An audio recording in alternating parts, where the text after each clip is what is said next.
Baik, Assalamualaikum warahmatullahi wabarakatuh. Selamat pagi, salam sehat dan salam sejahtera bagi kita semua. Pertama-tama perkenalkan, nama saya adalah Dr. Andika Pradana, spesialis paru konsultan yang menjadi koordinator untuk pendidikan P3D di Departemen Pulmonologi dan Kedokteran Respirasi Fakultas Kedokteran Universitas Sumatera Utara. Pertama sekali saya ucapkan selamat datang di Departemen Pulmonologi dan Kedokteran Respirasi FKUSU, dan hari ini kita akan mendengarkan bersama briefing untuk pendidikan P3D selama 4 minggu ke depan di Departemen Pulmonologi dan Kedokteran Respirasi FKUSU. Baik, untuk pertama sekali saya akan mulai dengan pendahuluan.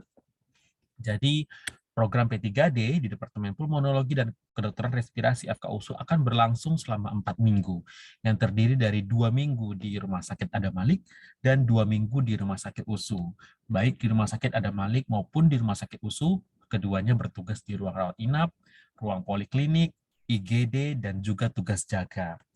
Pada setiap penempatan, baik di Rumah Sakit Umum Adam Malik maupun di Rumah Sakit USU, setiap mahasiswa harus hadir dari jam 7.30 untuk absensi kedatangan dan absensi pulang pada pukul 16 WIB. Dan untuk mahasiswa P3D yang melanjutkan tugas jaga, maka dilaksanakan jadwal jaga sesuai dengan jam yang berlaku. Untuk kegiatan, yang akan dilaksanakan sehari-hari itu terdiri atas kegiatan yang pertama, morning report. Morning report dilaksanakan setiap pagi pukul 7.30 secara offline. Jadi semua mahasiswa diharapkan sudah hadir di ruang pertemuan selambat-lambatnya 5 menit sebelum laporan pagi berlangsung, dan semua mahasiswa harus mengikuti kegiatan laporan pagi. Kemudian yang kedua adalah bimbingan klinik. Pada logbook sudah tertera jadwal bimbingan klinik oleh supervisor yang sudah dijadwalkan, maka nanti yang menjadi chief untuk kelompok P3D, chief akan menghubungi para supervisor yang tercantum namanya di jadwal bimbingan klinik tersebut dengan terlebih dahulu memperkenalkan diri dan menanyakan kepada supervisor tersebut kapan kira-kira bimbingan tersebut bisa dilakukan. Bimbingan boleh dilakukan secara online maupun juga boleh dilakukan secara offline, dikembalikan kepada kondisi dan realisasi di lapangan. Yang ketiga adalah bedside teaching dan visita harian. Bedside teaching dan visita harian ini dilakukan oleh koas atau mahasiswa P3D yang sedang stase ruangan dan IGD.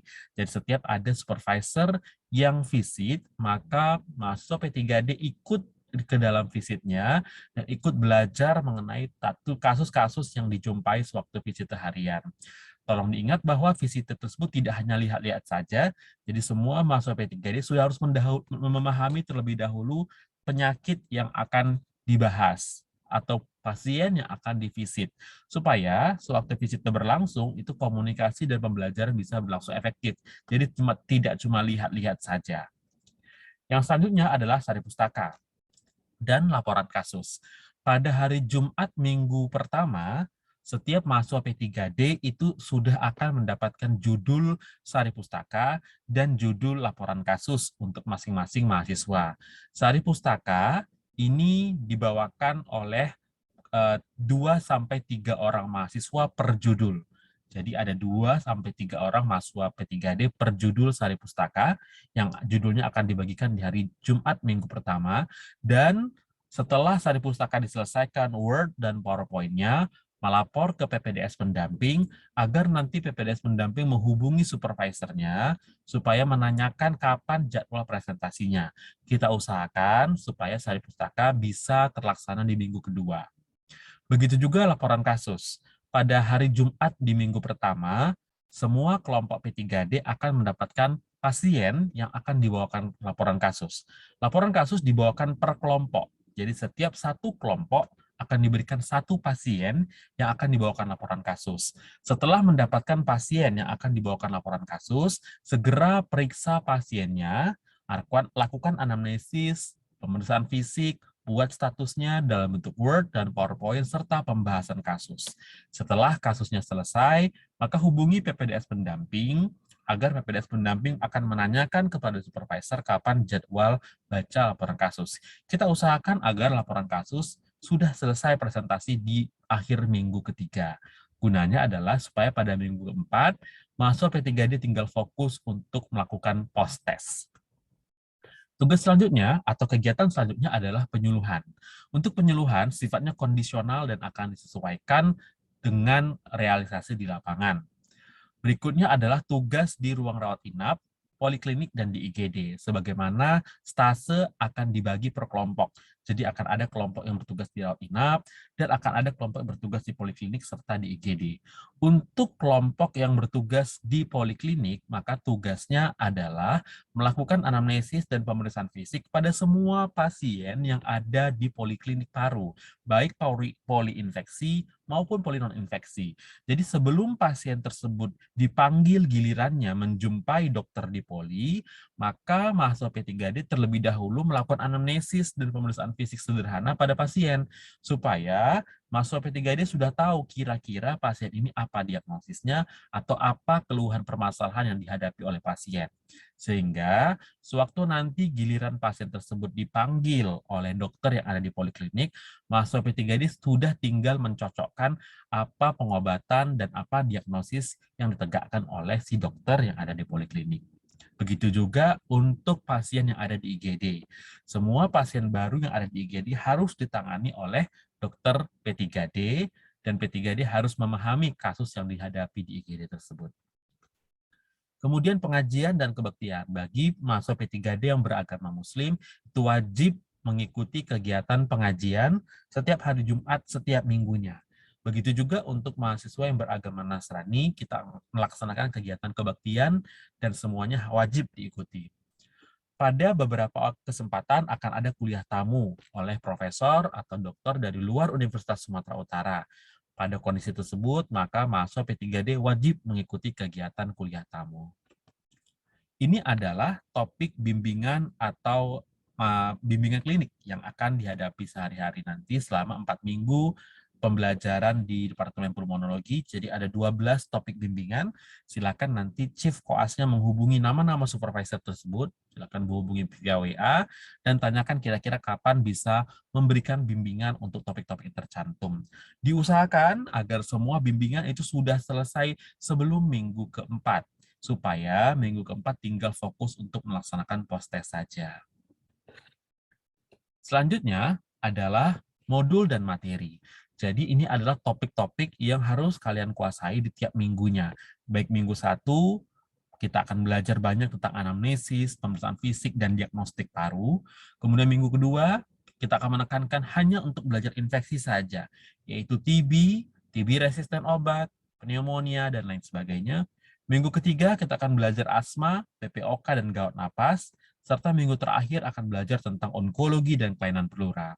Pada buku logbook itu sudah tercantum pedoman referensi atau buku-buku apa saja yang perlu dibaca selama menjalani kepaniteraan klinik di Departemen Pulmonologi dan Kedokteran Respirasi FKUSU. Buku yang wajib paling utama untuk dibaca adalah Pedoman Diagnosis dan Penata Laksanaan Tuberkulosis di Indonesia yang diterbitkan oleh Perhimpunan Dokter Paru Indonesia pada tahun 2021. Jadi silahkan menggunakan pedoman TB terbaru yang dipublikasi pada tahun 2021. Jangan lagi menggunakan pedoman TB yang di tahun-tahun sebelumnya, karena sudah terdapat perubahan besar-besaran dalam hal diagnostik maupun tata laksana TB. Nah, nanti saya akan memberikan bahannya jika memang diperlukan. Tugas. Setiap mahasiswa P3D diwajibkan menyelesaikan 15 status pasien yang terdiri dari 5 status pasien ruangan, 5 status pasien poliinfeksi, dan 5 status pasien poli non-infeksi. Jadi totalnya adalah 15 buah status. Ini adalah akumulasi dari yang ada di Rumah Sakit Adam Malik dan juga yang di Rumah Sakit USU. Jadi selama pendidikan selama 4 minggu, itu setiap mahasiswa harus menyelesaikan 15 kasus dan status pasien tidak boleh sama antar peserta P3D. Kemudian, semua status pasien harus sudah ditandatangani oleh koordinator P3D, yaitu saya sendiri, sebelum akhir minggu keempat sebagai syarat untuk mendapatkan nilai keluar. Jadi, sebelum menyelesaikan kepaniteraan klinik di Departemen Paru, itu 15 status tersebut harus sudah saya tanda tangani sebelum keluar, karena itu menjadi syarat untuk bisa mengambil nilai keluar. Bagi mahasiswa atau koas yang sedang stase di Rumah Sakit USU, sebisa mungkin selesaikan statusnya sebelum akhir minggu kedua, supaya saya bisa koreksi di Rumah Sakit USU. Adapun mahasiswa P3D yang memulai statusnya di Rumah Sakit Adam Malik bisa menyelesaikan statusnya nanti di minggu keempat, karena baru ke Rumah Sakit USU pada akhir minggu keempat. Ya. Selanjutnya adalah evaluasi. Untuk evaluasi, kita ada 6 macam evaluasi. Yang pertama adalah pretest yang dilaksanakan setiap hari Rabu minggu pertama. Untuk pretest, kita akan laksanakan secara daring dengan menggunakan Google Form. Mohon Chief Koasnya menghubungi saya di hari Rabu pagi, mengingatkan bahwa pada hari Rabu akan dilaksanakan pretest. Nanti pada hari Rabu siang akan saya berikan link Google Form-nya kepada Chief Koasnya. Pretest dilaksanakan sejumlah 30 soal selama 30 menit dan link Google Form akan otomatis terkunci setelah waktu berakhir. Selanjutnya, akan ada evaluasi mingguan. Evaluasi mingguan kita laksanakan 3 kali, yaitu di hari Sabtu minggu pertama, Sabtu minggu kedua, dan Sabtu minggu ketiga. Evaluasi mingguan juga dilaksanakan dengan menggunakan Google Form. Linknya akan dibagikan di hari Sabtu pagi pukul 8 pagi. Kepada Chief Koas, Chief peserta P3D, mohon ingatkan saya di hari Sabtu untuk meminta link Google Form evaluasi mingguan. Nanti saya akan kirimkan link Google Form evaluasi mingguannya pukul 8 pagi, dan kalian dipersilahkan menjawab soal yang ada di evaluasi mingguan secara bebas. Boleh kerjasama, boleh diskusi, boleh buka catatan, boleh sembari menonton video, dan lain sebagainya. Dan jawaban untuk evaluasi mingguan harus sudah dikumpulkan selambat-lambatnya hari itu juga pukul 23.00.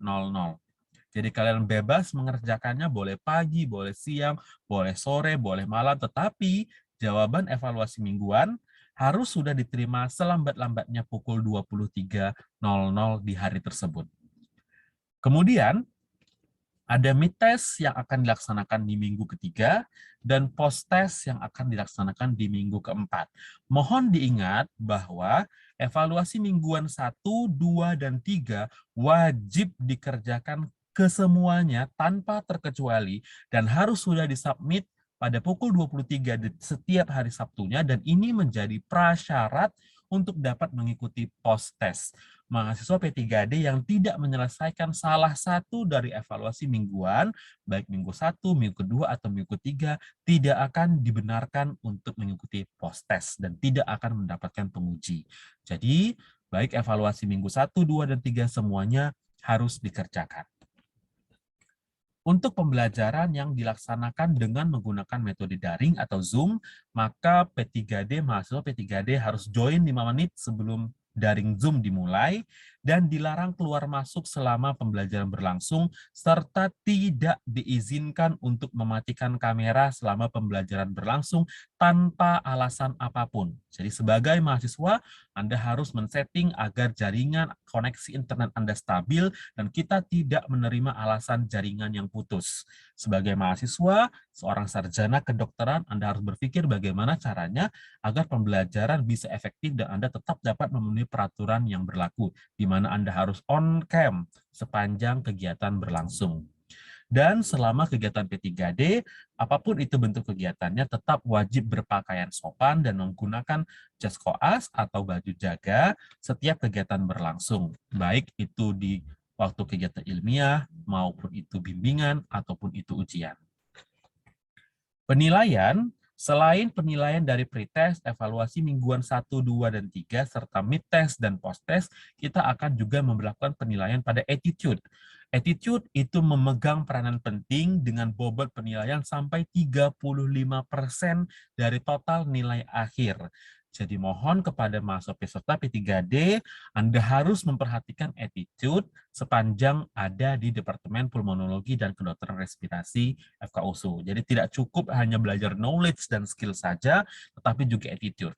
Attitude dinilai dari keterlambatan atau ketepatan waktu dalam mengikuti kegiatan selama di Departemen Pulmonologi dan Kedokteran Respirasi, ketepatan mengumpulkan tugas, dan seluruh kehadiran dalam hal menghadiri seluruh kegiatan di Departemen Pulmonologi dan Kedokteran Respirasi FKUSU. Tugas jaga. Setiap kali mahasiswa P3D akan memulai tugas jaga, maka peserta P3D wajib melapor terlebih dahulu kepada PPDS Chief Jaga. Jadi jumpai tim jaganya, tanya siapa PPDS Chief Jaga, dan lapor bahwa saya adalah mahasiswa P3D yang jaga hari ini. Dan sepanjang jadwal jaga, mahasiswa P3D ikut bersama-sama dengan PPDS melakukan tata laksana pasien di ruangan maupun di IGD. Jadi kalau ada pasien baru di IGD, maka mahasiswa P3D wajib ikut ke IGD, melakukan tata laksana, melakukan anamnesis dan pemeriksaan fisik. Begitu juga jika ada kedaruratan pada pasien yang sedang dilakukan rawat inap di ruangan, maka mahasiswa P3D wajib ikut turun bersama PPDS melakukan tata laksana pada pasien yang ada di ruangan. Mohon diperhatikan jika ada peserta P3D yang terbukti meninggalkan tugas jaga tanpa alasan, akan diberikan sanksi yang seberat-beratnya. Dan di akhir jam jaga, peserta P3D wajib meminta tanda tangan dari PPDS Chief Jaga di logbook peserta P3D masing-masing. Demikian briefing yang akan kita lakukan, yang sudah kita lakukan untuk kegiatan P3D selama di Departemen Pulmonologi dan Kedokteran Respirasi FKUSU. Tidak ada yang harus dipikirkan terlalu berat, karena sebenarnya cukup lakukan semua apa yang sudah dijadwalkan dengan baik, insya Allah maka pendidikan di Departemen Pulmonologi dan Kedokteran Respirasi FKUSU juga akan berlangsung dengan lancar. Dengan catatan, mohon diperhatikan agar semua peraturan ditaati dan mohon menjaga attitude selama berlangsung kegiatan di Departemen Pulmonologi dan Kedokteran Respirasi FKUSU. Sebelum saya tutup, mungkin saya akan memberikan satu pernyataan penting bahwa sepanjang pendidikan di Departemen Pulmonologi dan Kedokteran Respirasi FKUSU, mungkin akan ada kegiatan yang overlapping atau tumpang tindih jadwalnya. Misalkan, kita belum selesai laporan pagi, kemudian tiba-tiba ada supervisor yang sedang visit, maka kita harus ikut visit. Atau kita sedang baca sari pustaka, tiba-tiba ada supervisor lain yang minta untuk bimbingan. Hal-hal seperti ini, maka kalian sebagai seorang mahasiswa dan sebagai seorang sarjana kedokteran harus mampu bijaksana dalam memediasi dan mengkomunikasikan kepada supervisornya. Silahkan beritahukan saja supervisornya bahwa mohon maaf Prof, mohon maaf Dok, kami sedang ada kegiatan lain yang masih berlangsung. Bagaimana ya Prof, Dok? Tentu saja nanti supervisornya akan melakukan reschedule dan menjadwal ulang kegiatannya agar kegiatan tersebut tidak tumpang tindih. Jangan sampai kalian tidak mengkomunikasikan kegiatan tersebut sehingga kalian harus mengikuti dua kegiatan berbarengan, dan tentu ini tidak akan efektif. Jadi sebagai seorang sarjana kedokteran, silahkan komunikasikan hal tersebut dengan baik agar pendidikan tetap dapat berjalan lancar. Untuk ketidakhadiran, jika ada mahasiswa peserta P3D yang dengan satu atau lain hal berhalangan hadir, mohon langsung konfirmasi ke saya, mohon hubungi saya selaku koordinator P3D di Departemen Pulmonologi dan Kedokteran Respirasi FKUSU. Jangan hilang tanpa kabar, karena kalau hilang tanpa kabar, otomatis langsung dikompensasi dengan mengulang minggu. Tetapi kalau tidak hadir dengan alasan, misalkan karena alasan sakit atau tugas dari fakultas, kita akan memberikan dispensasi supaya ada beberapa hari-hari yang tidak perlu diganti jika memang jumlah hari izinnya kurang dari 1 minggu. Akan tetapi kalau memang izinnya lebih dari 1 minggu, maka tetap harus menambah minggu. Yang penting adalah komunikasikan ke saya selaku koordinator P3D jika berhalangan hadir. Kita akan mencari solusinya supaya pendidikan tidak tersendat dan kawan-kawan selaku peserta P3D dapat menyelesaikan pendidikan tepat waktu. Baik, demikian briefing untuk P3D pada hari ini. Mudah-mudahan bermanfaat briefingnya dan dapat melaksanakan kegiatan P3D. Dan sekali lagi saya ucapkan selamat datang dan selamat menikmati pendidikan di Departemen Pulmonologi dan Kedokteran Respirasi FKUSU. Wabillahi taufiq wal hidayah. Assalamualaikum warahmatullahi wabarakatuh. Terima kasih semuanya.